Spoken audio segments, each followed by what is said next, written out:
I want to have Nick Tucker and Joe Tovo join me out here.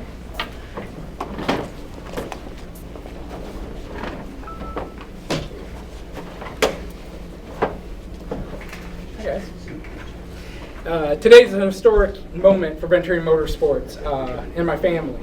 I'd like to announce that an agreement's been reached for Nitro Motorsports to buy Venturini Motorsports. On October 15th this season, they will take over the team. Nick will be leading that charge.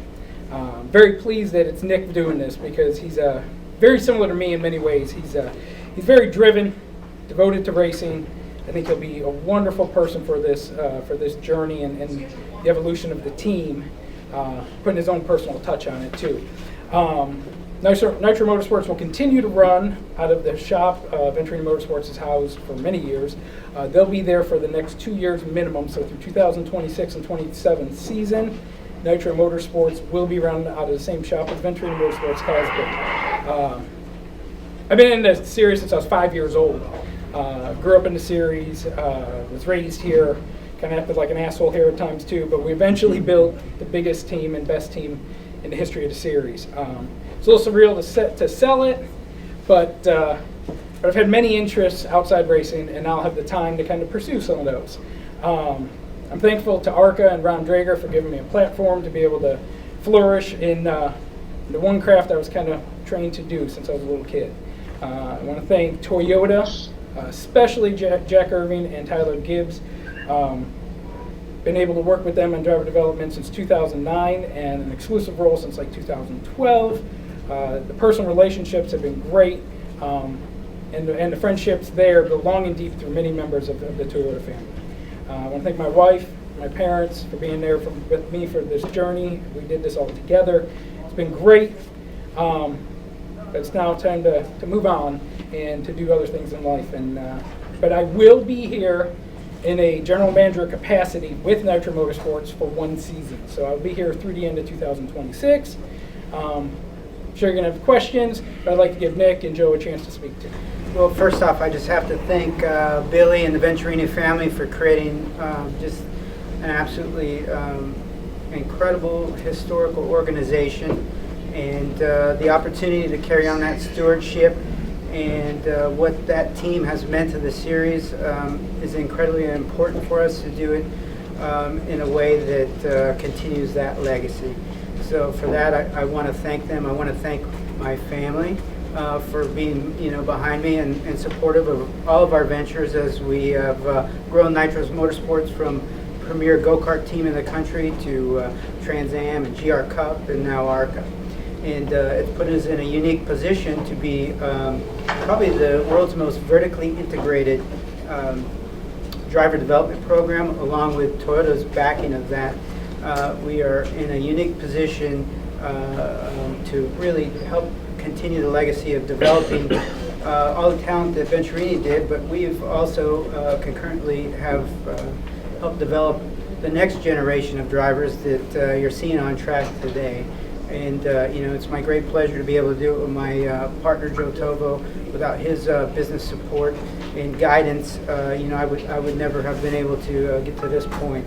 So we're just very, very thankful again for Venturini, my family, Joe, and Toyota. And when the opportunity came about to partner with Venturini Motorsports, it's just a storied name, and to get to know Billy a bit and his family and about that, it's just a great fit. So kind of bringing a couple families together and having some fun while we're doing it, and just really excited about the next chapter for all of us. And I'm really glad Billy's going to stick around because it's the knowledge he has and the way he runs his business is just incredible. It's a very well-run business, and we're very excited to be part of it. So, if you think ARCA, you think Venturini Motorsports in the same sentence, right? So, that's a heavy weight. I don't feel any pressure of doing the job and doing it well, right? But there's something sentimental about making sure we carry on with that legacy and the history of the Venturini and Venturini name and what they mean to ARCA. We talk about this team being an institution. How difficult was it for you to finally pull the trigger on the decision that this year would be it? Obviously, the choice of who to carry it on seems simple, but for you and your family personally, how difficult was it to say, yeah, this is time? There's mixed feelings, of course, because racing's been so good. But I've grown up in this to the point where I really hadn't had an opportunity to do other things like most everyone else has. Like everyone else had a life and then got into racing. I was born into it, so I never really had any, no offense, free will. So it was like I grew up here I've been in the ARCA Series since I was 5 years old. Like I said, this is all I've ever known. And I want to have the opportunity to take a summer vacation. I want to be able to do some stuff.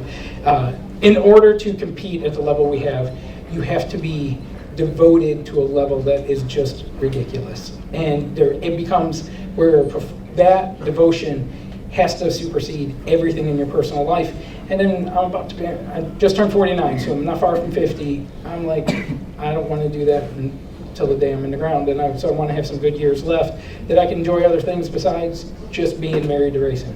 It seems fitting that the announcement comes here. I think back to 2008, that first dominant win by Joey Logano here that really cemented your guys' partnership with Toyota. Does making this announcement here kind of bring that whole book full circle for you and the family? Well said. Yes, no doubt. I thought about that. We were looking at the next ARCA Premier race, which was Talladega, and I was like, man, this would leak out if we wait any longer. So then I was like, we got the East race at Rockingham, and I was like, you know what, that's more appropriate anyways, because this is really the race that put us over the top with Joey. We had the opportunity, and we came down here and did something pretty special that day, and it put us on the map. All right, we'll go back to Chris Knight and then over to Matt Weaver. Chris Knight, catchfest.com. Billy, Venturini Motorsports changed the landscape of the ARCA Menards Series when you guys introduced driver development programs back in the mid to late 2000s. If you guys had not done that, would you guys still be around today? And is that part of your legacy moving forward? I think it's almost the whole legacy. The race team would have been closed many years ago if it wasn't for the opportunity Toyota created for us and driver development did. There was no opportunity to continue racing the other way. This was the future of the series and the evolution of it, and I'm glad that we were able to be such a leading part in doing that. And thinking about how important your company has been a stepping stone to bring in the development of drivers for Toyota. Can you talk a little bit about that responsibility and kind of passing that torch? Well, that's actually why Nick was the choice for this. There were other outside sources that had interest in the team, but Nick is the perfect choice because he's the only one I feel that was really embodied driver development, understood the driving side. Like myself, he drove, he's worked on them, he's crew chief, he's done everything. He's played a position on the field just exactly like I had. So that's a rare combination. So that's the stuff that I feel like really helps us connect with the drivers on many different levels. Nick is the absolute perfect fit to carry on that same tradition that I've had of working with the young drivers. I feel like he's absolutely meant for this. Thanks. And one more question for Billy. Billy, I was there that night, your father's first win at Flat Rock Speedway. From then until now, it's 40 plus years. A lot of memories. I'm going to put you on the spot. What's your favorite memory throughout those 40 plus years of your involvement in ARCA? Man, I don't know if I would trace it to a single win. The championship with Jesse and Christian were really, really special. But if I tracked it to one win, it was here in 2008 because it was the matter in which it went down, how dominant of a day it was, and there's a huge story that I'll share one day, which actually I'll just share it here right now. Joe Gibbs Racing actually, even though they've become our fierce rival, JD Gibbs is really what gave me the opportunity to do this. And I remember going into his office, and me and JD had raced legend cars, and going to his office about trying to get him to let me take Joey down to Rockingham. And Joey was like the holy grail of driver development at that point. And he asked me, he's like, well, who's the best in the series? And we talked about Eddie Sharp. And he said, well, what do you need to be able to go beat Eddie Sharp and be able to contend for to win? And I looked at him and told him, all I need is an opportunity. Give me Joey, and I will go and win that race. And it is the boldest damn thing I've ever said in my life. And I remember my dad looking at me when we walked out, like, what the hell did you just say? But I had nothing, so it really making some kind of bold statement like that wasn't cocky. It was someone who had nothing to lose, and we came down here, and it happened, and the way it did happen was like, damn, it was just the perfect day. Matt Weaver, Sports Con for Billy.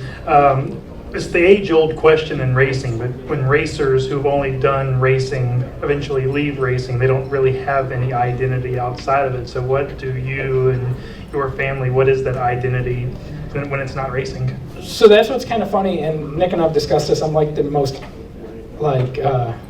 contrarian racer there is. Like I really believe I'm about as much racer as anyone in any room. But I've always had tons of interest outside of racing. Like I'm interested in lots of things that have nothing to do with the sport, and I've always tried to have separations during some personal time when I have it. Now my dad and my mom, they're a little bit more old school with that, where racing was their passion and their fun and their work and everything. And I love what I do, and I feel like I've honed that skill well, but I've also had passions and interests outside the sport. And so I find I have zero concern about being able to occupy my time. And with that said, on the same weekend where we're seeing Casey Kane back, clearly people can't stay away from big-time stock car racing. I can't imagine that you're just going to walk away into the sunset and never see you again. So I know it's a little too early to think about that, but you're not walking away cold turkey, are you? My dad's over here saying, yeah. I'm a little different than most, I'll tell you that. I'm definitely a little bit of a different bird. I don't know. I can tell you right now, I'm going to be here all year in 2026, and for 2027, I have no idea. It's been discussed, and without giving too much detail, but like maybe a couple little special projects, but not stuff really that's going to have me at the track too often. And Billy, you talked about driver development being the legacy of this team. Is that what you're most proud of as you look at the whole body of work beyond 100+ race wins and all the drivers that have driven for you? I think the most important thing are the amount of drivers we have racing on Sunday, and the ones that have won on Saturday also. Because there were times that I feel like developing the driver, we were committed to that might have actually cost us wins at certain times. But it's still balanced out pretty darn well to be able to win 107 so far. So maybe we can add another handful of those before the end of the year. All right, well, we certainly appreciate everybody here in the media center. I would have loved to have gotten a Zoom, but I don't think our technology is going to allow remote questions. But in any case, we will have a video of this available for those on Zoom. Chris, do you have one more question? Yeah, is the team going to be named Nitro Motorsports next year, or is that to be determined? It will be Nitro Motorsports, and then we will also pay homage to the Venturini name in some way. You'll see a V on the car, but it will be Nitro Motorsports. All right, well, thank you very much, everybody here in the media center, and you too, best of luck to you throughout the rest of 2025. Thank you. I just noticed it said Nitro on the checks today. We'll take care of that. Hey, congrats on that. Hey, Congrats. thank you, man. Appreciate it. Where's that summer vacation?